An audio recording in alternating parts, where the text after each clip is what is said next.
The following is a passage from an article by late Sir Muhammad Zafarullah Khan Sahib, Yes. published in the Review of Religions, December 1984 issue. Yes. It starts. Islam has no church, yet the exposition of the teachings and the values set out in the Quran as applicable to the changing pattern of human life from age to age has not only kept pace with but has always been ahead of such change. I shall be most grateful if Hazur most kindly throw some light on the subject that Islam has no church. What is meant by the church here? Yes. You know, in every religion there are rites to be performed. Religious rites are to be performed in every religion.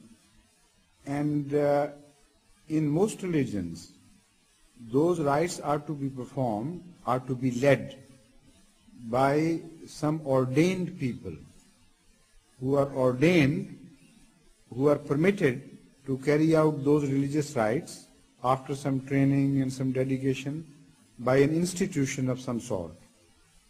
So when this worship or the institution of other rites is institutionalized completely, this is called a church. In Christianity it is institutionalized. In Islam there is no institutionalization of any sort. For instance, if there are a few Muslims together, they can choose their imam and anyone can lead a prayer. If somebody dies, anyone can perform the rites pertaining to the death. If a child is born, anyone can say the azan in one ear and takbir in the other. So every rite which a Muslim is expected to perform can be carried out, can be performed by any Muslim who knows how to go about it. So there is no monopolization of religious rights whatsoever. In this way, in this sense, Islam has no church and Christianity has a church. But in other ways, there are specialist people who specialize on religion and who acquire a sort of religious authority which is not imposed on people as such through a church, but who, being scholarly people, have respect in the society from that point of view, and also they are expected to perform the rites generally more often than ordinary people.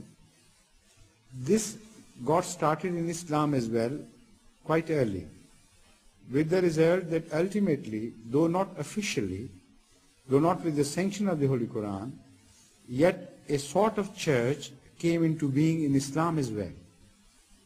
And this Mullah clergy, which has taken the whole society into strong grip now, this is a sort of unofficial Islamic church.